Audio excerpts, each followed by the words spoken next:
اللہ علی محمد و آل اجمعین واللعنۃ الدائمۃ علی اعداء محمد و آل محمد اما بعد وفقنا اللہ و ایاکم للعلم والعمل الصالحین انشاءاللہ تعالی۔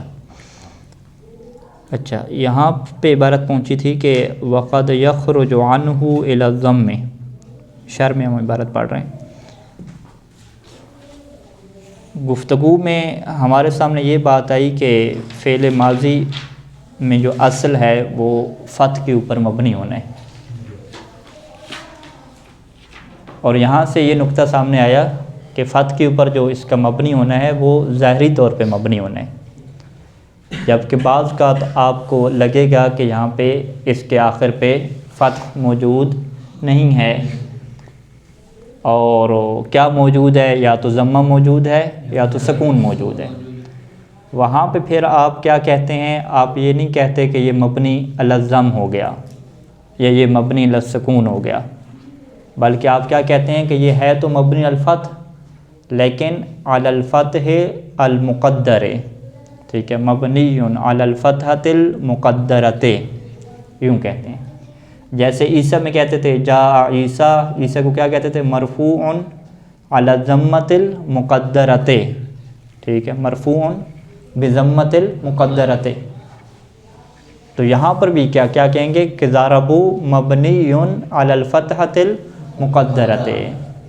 یہ لکھنے کے بعد ایک اور جملہ بھی لکھنا ہوتا ہے، ٹھیک ہے، اس کی وجہ لکھنی ہوتی ہے۔ کس کی وجہ لکھنی ہوتی ہے؟ تقدیر کی، کہ اس تقدیر کی وجہ کیا بنی ہے۔ جاء عیسیٰ میں ہم کیا کہتے تھے کہ عیسیٰ فاعل و مرفوع بضمۃ مقدرۃ علی الالف، آگے کیا جملہ لکھتے تھے؟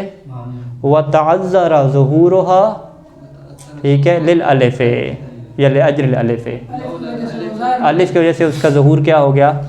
ظاہر ہونا متعذر ہو گیا۔ یہاں پر کیا لکھیں گے؟ ضربوا میں، ٹھیک ہے، ضربوا میں کیا کہیں گے کہ ضرب فعل الماضی مبنی علی الفتحۃ المقدرۃ، ٹھیک ہے، علی الباء، با کے اوپر فتح مقدر علی آخرہ۔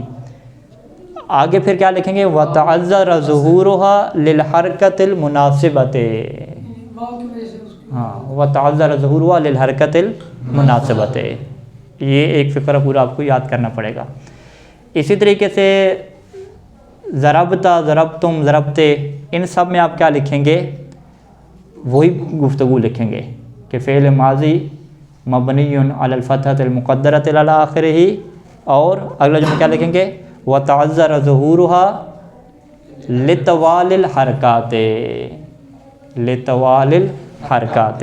وہاں پہ آپ وجہ کیا لکھیں گے؟ توالی حرکات لکھیں گے کہ حرکات اربع کی توالی کی وجہ سے یہاں پہ فتح کا ظاہر ہونا مشکل ہو گیا، کیونکہ فتح کو ظاہر کرتے تو توالی حرکات لازم آ جاتی ہے، اور وہ عربوں کے ہاں کیا ہے؟ ثقیل ہے، ٹھیک ہے، واضح۔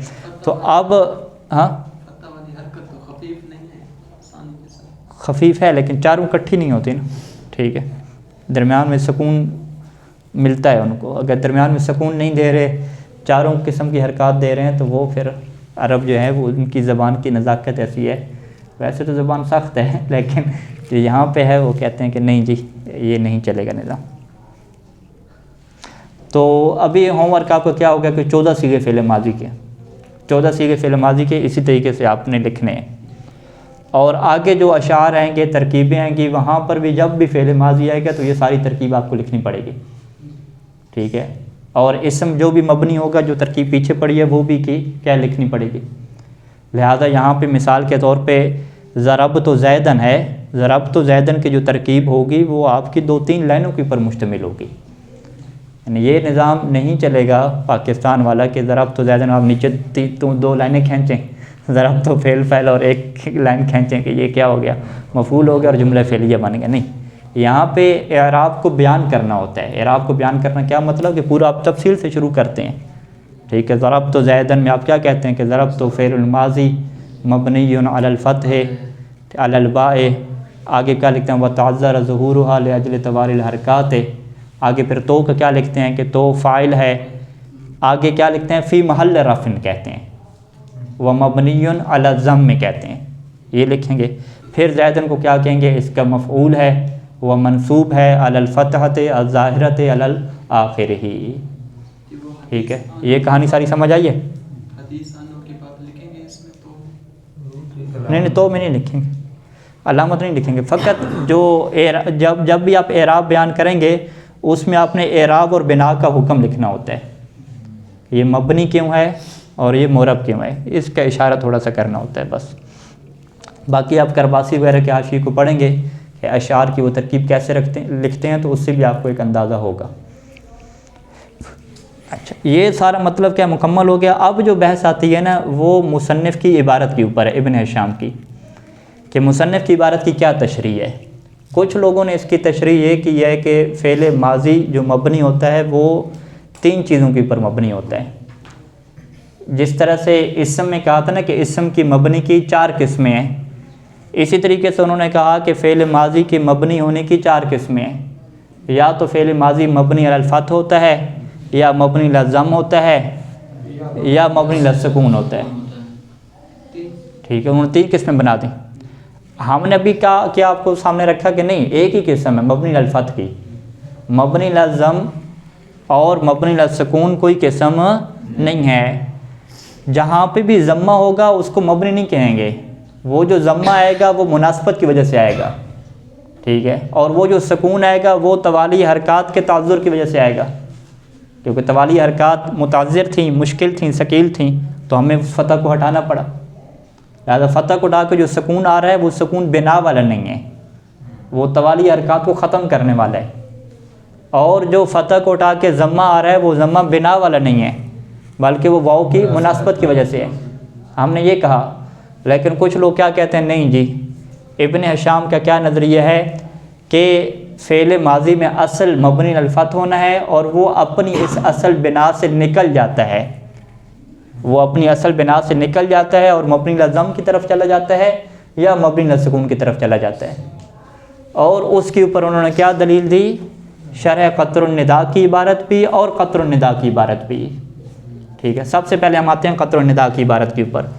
متن کے اوپر آ جائیں جی, مل گیا, متن کے پیچھے پہنچ گئے. وہاں پہ کیا لکھا, وَبِنَاؤُهُ عَلَى الْفَتْحِ كَضَرَبَ إِلَّا. ٹھیک ہے, مصنف کی بات دیکھیے گا. وَبِنَاؤُهُ عَلَى الْفَتْحِ کہ ماضی کی بنا فتح کے اوپر ہے, جیسے کہ ضربہ کی مثال ہے. إِلَّا مگر مع واو الجماعت, اگر واو جمع ہوگی تو فَيُضَمُّ تو پھر یہ جمع کر دیا جائے گا. اب اس کی انہوں نے کیا سمجھا, انہوں نے کہا کہ بھئی ماضی کی بنا فتح کے اوپر ہے, یہاں تک بات ٹھیک ہے. الا جب استثناء لگایا تو الا کا مطلب یہ ہے کہ پھر اس کی بنا فتح کے اوپر نہیں ہوگی. ایسے ہی ہے, جاء الطلاب الا زیدن, جب آپ کہتے ہیں کہ سارے آگے الا مگر یہ نہیں آیا, تو پورے کا پورا ماضی فتح کے اوپر مبنی ہے, مگر یہ والا ماضی فتح کے اوپر مبنی نہیں ہوگا. ٹھیک ہے, کب, جب واو جماعت لگے گی, جب واو جماعت لگے گی تو وہ یضم مضموم ہو جائے گا, یعنی مبنی علی الضم ہو جائے گا. آگے کیا کہا, او ضمیر المرفوع, یعنی او مع ضمیر المرفوع المتحرک, یا ضمیر مرفوع متحرک لگے گی, فیسکن, تو پھر یہ ماضی کیا ہو جائے گا, ساکن ہو جائے گا. تو لہٰذا انہوں نے کہا, دیکھیں ابن ہشام واضح طور پہ کہہ رہے ہیں کہ ماضی مبنی علی الفتح ہوتا ہے الا مگر ان 2 مقامات پہ مبنی علی الفتح نہیں ہوتا. اچھا, یہ ان کی عبارت خطر سے ہوگی. وہ کہتے ہیں شرح میں آ جائیں. شرح میں مصنف نے کیا کیا, ہم نیچے آ جاتے ہیں شرح میں. شرح میں کیا عبارت تھی, وَأَنَّ حُكْمَهُ فِي الْأَصْلِ الْبِنَاءُ عَلَى الْفَتْحِ كَمَا مَثَّلْنَا. آگے کیا کہا, وَقَدْ يَخْرُجُ عَنْهُ إِلَى الضَّمِّ, اور کبھی یہ خارج ہو جاتا ہے. کون خارج, یخرج کا فاعل کیا بنے گا, ماضی. ماضی خارج ہو جاتا ہے عنہ کی ضمیر کدھر جائے گی, بنا کی طرف جائے گی, یعنی عن البناء علی الفتح, کہ یہ بنا علی الفتح سے خارج ہو جاتا ہے اور کس کی طرف چلا جاتا ہے, بنا الی الضم کی طرف. ٹھیک ہے, وذالک, اور یہ کب ہوتا ہے, یہ اس وقت ہوتا ہے کہ اذا اتصلت بہ واو الجماع, جب اس کے ساتھ واو جماعت لگے. ٹھیک ہے, اسی طریقے سے آگے بھی کیا او الی السکون ہے. او الی السکون کیا مطلب, یعنی بنا علی الفتح سے نکل کے کس کی طرف چلا جاتا ہے, بنا الی السکون کی طرف نکل جاتے ہیں. تو اس بنیاد پہ انہوں نے ابن ہشام کے بارے میں یہ نظریہ قائم کیا کہ ابن ہشام وہ نحوی ہیں کہ جو باقی علماء نحو کی مخالفت کرتے ہیں اور ان کا نظریہ یہ ہے کہ ماضی کا جو مبنی ہے وہ 3 قسموں کا ہوتا ہے، جبکہ باقی نحوی کیا کہتے ہیں کہ ماضی کے مبنی ایک ہی قسم ہے، مبنی الفتح ہے، باقی سب میں فتح کیا ہوتی ہے؟ مقدر رہتی ہے۔ واضح؟ تو اب ہم یہ سوال پوچھتے ہیں کہ کیا ابن ہشام کا یہ نظریہ ہے یا یہ نظریہ نہیں ہے؟ کل آپ کے سامنے عرض کیا تھا کہ الفیہ میں جب الفیہ کی شرح لکھی ابن ہشام نے، جس کا نام اوضح المسالک ہے، تو اوضح المسالک میں مصنف نے نحویوں کے ساتھ اسی نظریوں کو اپنایا جو نحویوں کا نظریہ ہے کہ مبنی فعل ماضی مبنی الفتح ہوتا ہے، باقی جو ہے وہ ضم کی صورت میں اس کا فتح مقدر میں چلا جاتا ہے اور سکون کی صورت میں بھی اس کا فتح مقدر میں چلا جاتا ہے، یعنی وہ نحویوں کے ساتھ ہیں۔ ان کا یہ والا نظریہ نہیں ہے کہ جو یہاں ان کی عبارت سے ظاہر ہو رہا ہے۔ وہاں پہ اوضح المسالک مصنف نے جب وہ بات لکھی ناظم نے تو اس کے اوپر کوئی اعتراض نہیں کیا، کوئی اشکال اس کے اوپر نہیں کیا۔ جب مصنف کسی بات کے اوپر اشکال نہیں کرتے، کتاب لکھ رہے ہیں تو اس کو ماننا ہوتا ہے ایک طرح سے۔ تو بس ثابت کیا ہوتا ہے کہ مصنف کا نظریہ وہی ہے جو تمام نحویوں کا ہے، لیکن شرح قطر و ندا کی عبارت کی جو شرح ہے وہ صحیح نہیں کی جا رہی، اس شرح کو ہمیں کیا بنانا پڑے گا؟ صحیح بنانا پڑے گا۔ وہ شرح آپ صحیح کیسے بنائیں گے کہ وقد یخرج عنہ کی ضمیر کہاں پہ پلٹائی تھی؟ بنا کی طرف پلٹائی تھی، لیکن ہم کہتے ہیں کہ عنہ کی ضمیر بنا کی طرف نہ پلٹائیں، قریب کی طرف پلٹائیں۔ ضمیر قریب کی طرف پلٹائی جاتی ہے نا، الاقرب یمنع الابعد، یہ فقہ کا قانون بھی ہے، نحو کا بھی ہے کہ جو قریبی ہوتا ہے وہ دور کو روک دیتا ہے۔ یخرج عنہ کے سے پہلے دیکھیں تو اس کے سے پہلے عبارت ایک فتح ہے، اس کے بعد کیا ہے؟ بنا ہے، تو فتح کی طرف ضمیر پلٹائیں جو اس کے قریب ہے، ٹھیک ہے۔ آپ کیا کہیں گے کہ کبھی ماضی خارج ہو جاتا ہے فتح سے ضمہ کی طرف، لیکن فتح ضمہ کی طرف خارج ہونے کیا مطلب ہے؟ ہم کہیں گے اس فتح سے کیا مراد تھی جو پہلے فتح تھا؟ وہ فتح ظاہری تھا، یعنی کبھی جو فعل ماضی ہے وہ فتح ظاہری کو چھوڑ دیتا ہے، ظاہری طور پہ فتح ظاہری کے اوپر جو مبنی ہو رہا تھا اب وہ فتح ظاہری کے اوپر مبنی ہونے کو چھوڑ دیتا ہے اور ظاہری طور پہ کس کی طرف چلا جاتا ہے؟ ضم کی طرف چلا جاتا ہے۔ بس ظاہری طور پہ ضم کی طرف جانے کا یہ مطلب ہے کہ وہ مبنی فتح مقدرہ کے اوپر ہو جاتا ہے۔ یعنی پھر اس کی تو اصل بنا کے غلام میں کیا مبنی سکون ہے پھر تو فعل ماضی کی؟ نہیں، اصل بنا فتح ہے، یہ تو کل کا سوال تھا نا، یہ تو کل کے درس گزر چکا، آج آپ سے سنا نہیں ہے، آج ہم سنتے تو پھر یہی تو سوال ہے بھئی۔ جی یہی تو ہم نے کہا تھا کہ جب مبنی میں اصل سکون ہونا ہے تو پھر ابن ہشام اور تمام نحوی یہ دعویٰ کیوں کرتے ہیں کہ فعل ماضی میں اصل مبنی علی الفتح ہونا ہے؟ آپ مثال میں بتایا کہ بھئی وہ شامل کرنے پہلے مضاف جی رکھتے ہیں، جی تو پھر ان کا یہ نظر بالکل غلط ہے کیا؟ غلط تو نہیں ہے نا، کیونکہ غالب طور پہ اکثر طور پہ جو بھی اصل کس معنی میں ہے یہاں پہ؟ اصل ہے غالب کے معنی میں، کیا ہر جو معدوم ہوتی ہے اصل جو سکون ہی ہے، اصل سکون وہی ہے، لیکن ماضی میں انہوں نے کہا کہ اصل یہ نہیں ہے۔ اصل کیا ہے کہ ماضی عام طور پہ کس کے اوپر پایا جاتا ہے؟ فتح کے اوپر پایا جاتا ہے۔ ہم خود حضرت دیتے ہیں کہ بلا اگر بنایا جائے تو کیا چیز؟ الضرب ہم نے خود تو نہیں بنایا نا، عربی زبان پہلے سے ہے نا، ہم نے وہاں پہ جا کے دیکھا نا، ہم نے دیکھا تو ہمیں غالباً اور اکثر بلکہ تمام کے تمام موارد میں کیا نظر آیا؟ یہ مبنی الفتح ہی نظر آیا، اس کے آخر فتح تھی۔ یہاں پہ کہہ رہے ہیں کہ عنہ کی ضمیر ہم پلٹائیں گے فتح کی طرف، اور فتح سے مراد کیا لیں گے؟ فتح ظاہری لیں گے، فتح ظاہری، یعنی فتح ظاہری سے ماضی نکل جاتا ہے کس کی طرف؟ ضم کی طرف، یعنی ظاہری طور پہ ضم آ جاتی ہے، لیکن ظاہری طور پہ ضم آنے کا یہ مطلب نہیں ہے کہ وہ ظاہری طور پہ ضمہ کے اوپر ہی مبنی ہو جاتا ہے، بلکہ وہاں پہ وہ فتح مقدرہ کے اوپر مبنی ہوتا ہے۔ آپ نے کہا فتح ظاہری، اس کا مطلب آپ سکون کرتا ہے، فتح ظاہری کا کیا مطلب؟ اپنا فتح ظاہری سے خارج ہوتا ہے، فتح ظاہری یعنی بنا ظاہری سے نکل جاتا ہے۔ اس کی ایک اور بالفاظ دیگر ہم بعد میں ایک اور شرح بیان کرتے ہیں، شرح وہی ہے بالفاظ دیگر، دوبارہ غور کیجیے گا۔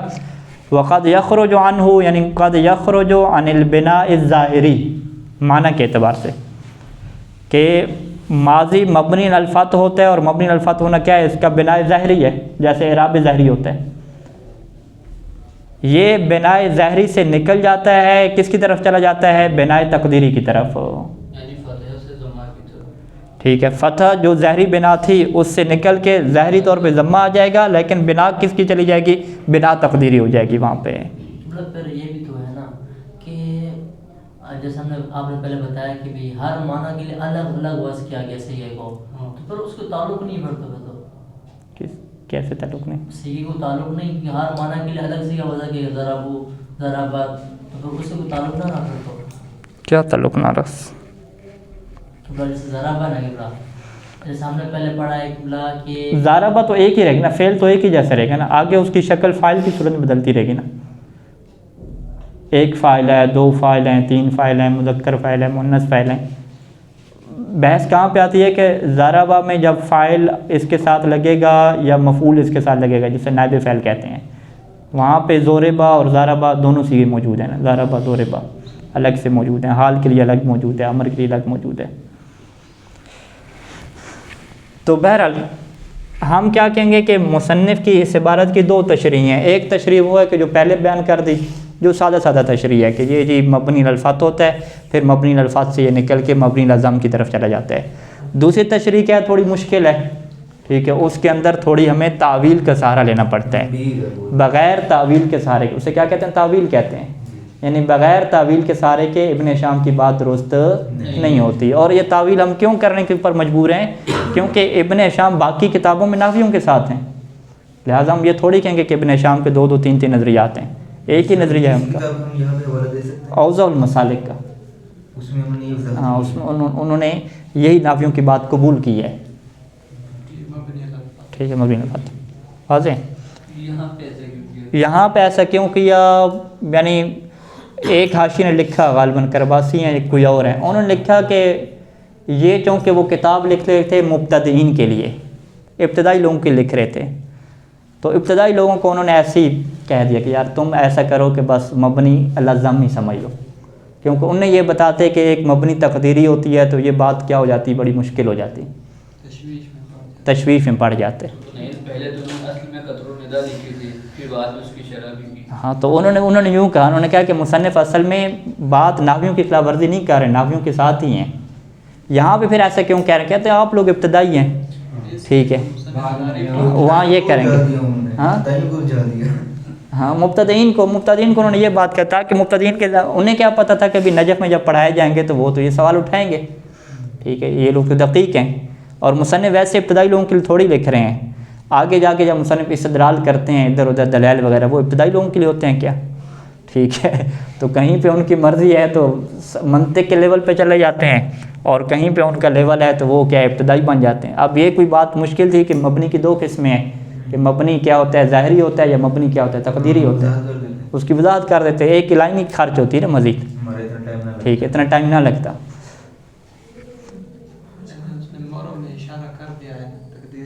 ہاں مورب میں تقدیری کی طرف اشارہ کیا ہے، بنا میں آ کے تقدیری کو چھیڑے نہیں ہے، بنا تقدیری کو چھیڑے نہیں ہے، ایک یہ ہے، اور ایک آگے ایک عبارت آئے گی، ایک آگے عبارت آئے گی، وہاں پہ جب مصنف یہ کہیں گے کہ فعل کبھی جو ہے وہ ضم کے اوپر مبنی نہیں ہوتا، اس طرح کی عبارت آئے گی، تو وہاں سے پھر آپ کہیں گے اچھا تو اس کا مطلب مصنف جو پیچھے ہیں نا وہ الفاظ ان سے صحیح ادا نہیں ہو سکے، ٹھیک ہے، بہرحال مطلب واضح ہے انشاءاللہ۔ تو دوسری تشریح میں تعویل کی ضرورت ہے، وہ تعویل کیا کریں گے کہ یہ فتح ظاہری سے خارج ہو جاتا ہے اور ظاہری ضمہ کے اوپر چلا جاتا ہے، اور تقدیری طور پہ فتح ہوتا ہے وہاں پہ، یوں اگر مگر لگا کے ابن ہشام کو بچائیں گے، ہاں بالکل۔ وذالک اذا اتصلت بہ واو الجماع، اور یہ کب ہوتا ہے؟ جب واو جماعت لگے، جیسے قاموا وقعدوا، واو جماعت اسے کیوں کہتے ہیں؟ جمع کی علامت ہے، ٹھیک ہے، اسے واو جماعت بھی کہتے ہیں، اور قاموا کے بعد جو الف لگی ہوئی ہے، الف کیا ہے؟ اس الف کو الف فارقہ کہتے ہیں، کس کے دوران فرق کرنے والی؟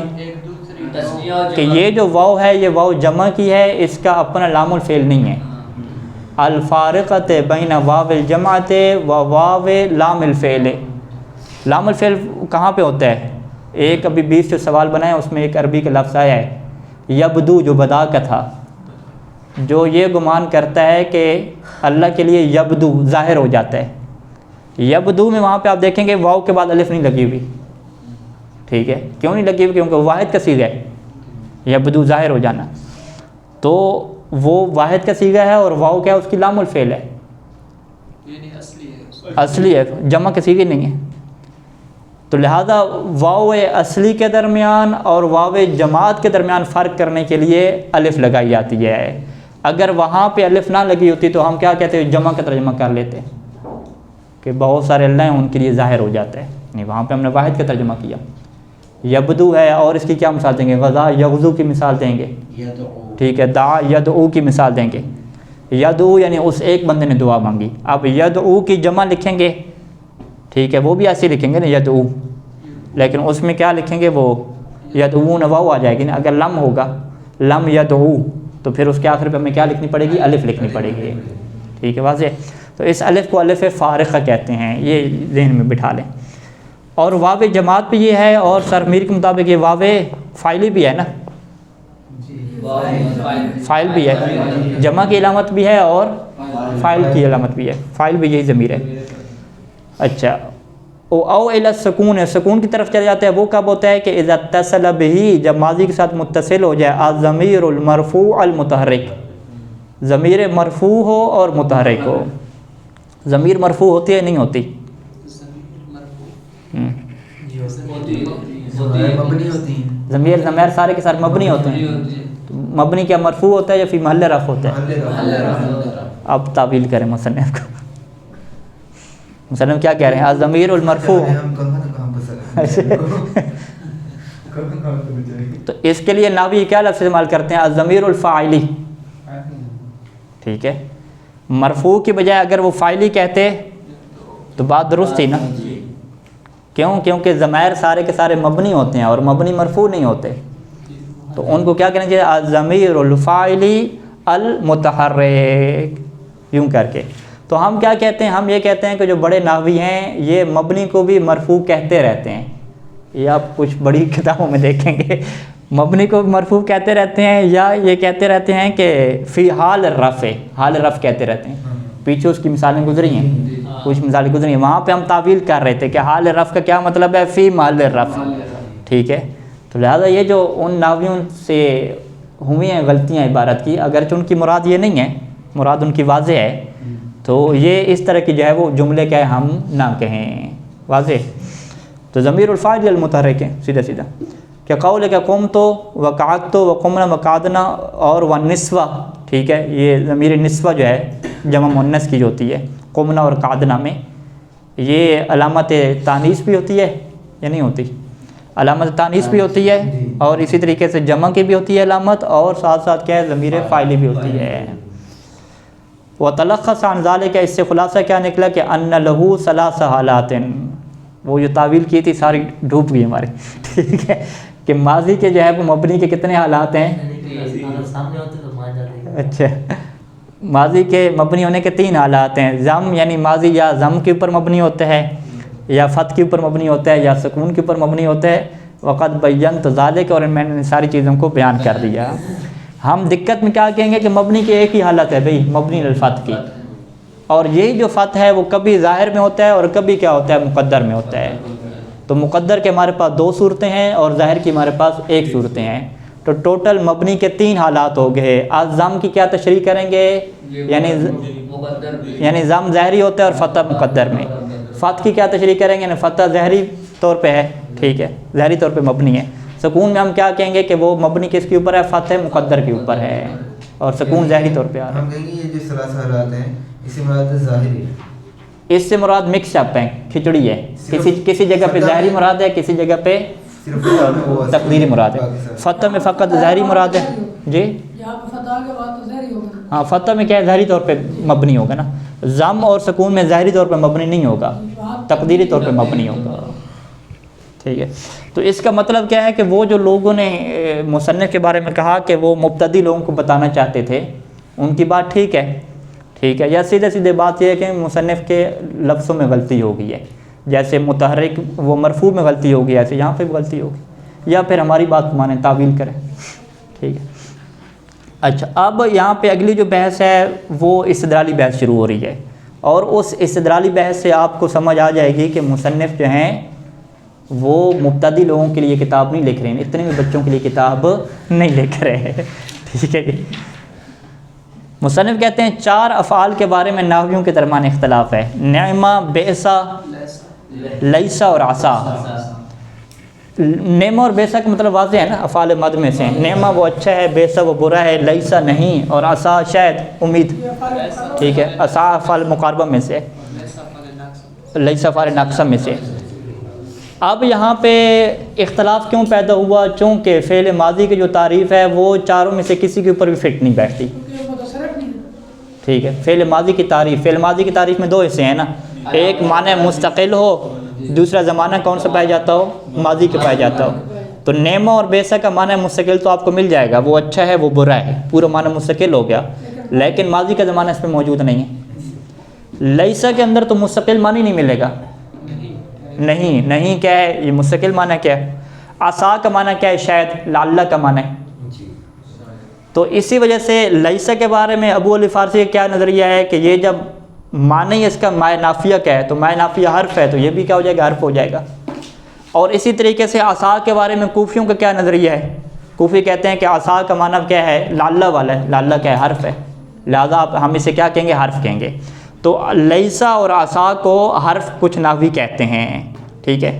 نعمہ اور بیسا میں اختلاف ہو گیا کوفیوں اور بصریوں کا، ٹھیک ہے۔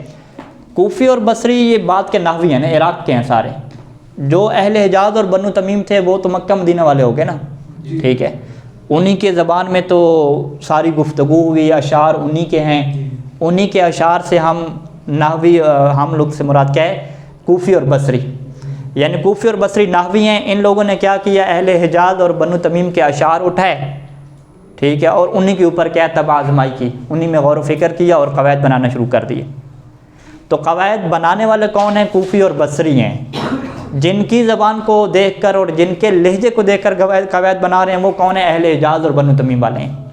تو لہٰذا اہل حجاز اور بنو تمیم کو نحوی گروہ نہیں کہتے، ہم کہتے ہیں وہ عربی لہجے ہیں، عربی مختلف قراتیں ہیں۔ لیکن کوفی اور بصری کیا ہیں؟ یہ عربی لہجے ہیں، عربی لہجے نہیں، یہ کیا نحوی ہیں۔ ابھی ہم بصرہ گئے تھے کچھ عرصہ قبل، تو بصرہ کی وہ مسجد بصرہ، یہاں پہ امیر المومنین اسلام جنگ جمل کے وقت گئے تھے اور 3 مہینے وہاں پہ رکے تھے۔ وہاں پہ ہی ابو الاسود دولی کو کہا تھا کہ تم نحو کی بنیاد رکھو، اور پوری وہاں پہ ہسٹری لکھی ہوئی تھی کہ اسی مسجد میں علم نحو کا درس ہوا اور پوری بنیاد رکھی گئی۔ تو بصری مذہب وہاں سے بنا، ٹھیک ہے۔ تو بصری سارے کے سارے جہاں سے علم نحو کی بنیاد مولا علی علیہ السلام نے رکھی تھی، تو بصریوں نے کیا کہا کہ نعمہ اور بیسا کیا ہیں؟ فعل ہی ہیں، مصنف انہی کے ساتھ ہیں۔ فعل ہونے کے اوپر دلیل کیا ہے؟ وہ کہتے ہیں کہ آپ فعل ماضی کی تعریف نہ دیکھیں، آپ کیا دیکھیں؟ علامت دیکھیں، اور علامت اس کے اوپر لگتی ہے نعمت اور بیست۔ ان کے پاس قدیم عربی زبانی کی مثالیں ہیں، نعمت اور بیست کی ان کے پاس مثالیں ہیں، نعمت المرأۃ ہندن، بیست المرأۃ ہندن، اور بھی وہ اشعار پیش کریں گے۔ کوفی ہے، کوفیوں نے کہا کہ اگر آپ معنی کو دیکھتے ہیں پھر تو واضح ہے کہ یہ فعل نہیں بنتا، بلکہ انہوں نے قدیم عربی زبان سے کچھ ایسے اشعار بھی اٹھا کے دیے کہ جس میں نعمہ اور بیسا کے اوپر حرف جارہ لگا ہوا ہے، ٹھیک ہے، نعمہ کے اوپر حرف جارہ لکھا ہوا ہے، واللہ ما ہی بنعم الولد، بنعم الولد، ٹھیک ہے، اس کی بیٹی پیدا ہوئی زمانہ جاہلیت میں، اس نے جملہ کیا کہہ دیا؟ واللہ ہی ما ہی بنعم الولد، بنعم الولد، کہ یہ تو اچھی اولاد ہی نہیں ہے، انہوں نے کہا نعمہ کے اوپر حرف جارہ با لگ گیا۔ اسی طریقے سے انہوں نے بیسا کی مثال بھی دی، ہاں با کا معنی بھی دا ہو رہا ہے، با فعل کے اوپر داخل ہو رہی ہے۔ اب وہاں پہ کوفی کیا کہتے ہیں؟ کوفی کہتے ہیں دیکھو یہ فعل نہیں ہے، اگر یہ فعل ہوتا تو اس کے اوپر حرف جارہ با داخل نہ ہوتا۔ ادھر سے مصنف کے پاس بھی کیا دلائل ہیں کہ نعمہ کے اوپر کیا تا لگی ہوئی ہے۔ اب دونوں آپس میں کیا ٹکرا گئے، بصریوں کے پاس بھی دلائل ہیں، کوفیوں کے پاس بھی دلائل ہیں۔ تو اب مصنف کہیں گے کہ یہ جو آپ کو لگ رہا ہے کہ فعل کے اوپر حرف جارہ لگا ہوا ہے، یہ فعل کے اوپر حرف جارہ لگا ہوئی نہیں ہے، یہ آپ کی نظر کا دھوکہ ہے، ٹھیک ہے۔ تو اب وہ دھوکے کو کھولیں گے اور اپنی تشریح کریں گے، اور جس سے ثابت کریں گے کہ نعمہ اور بیسا فعل کی کیٹیگری میں ہے، اسم کی کیٹیگری میں نہیں ہے۔ یہ خلاصہ ہے، اور انشاءاللہ اس کے اوپر ہم ہفتے کو گفتگو کریں گے۔ صلی اللہ علیہ محمد و آلہ اجمعین۔